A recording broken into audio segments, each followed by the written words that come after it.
সুন্নাত নয় শুধু দাওয়াতের মেহমান, সুন্নাত নয় শুধু খাওয়া শেষে মধুপান,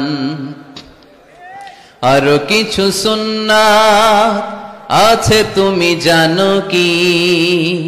জানলেও জীবনে কখনো তা মানো কি?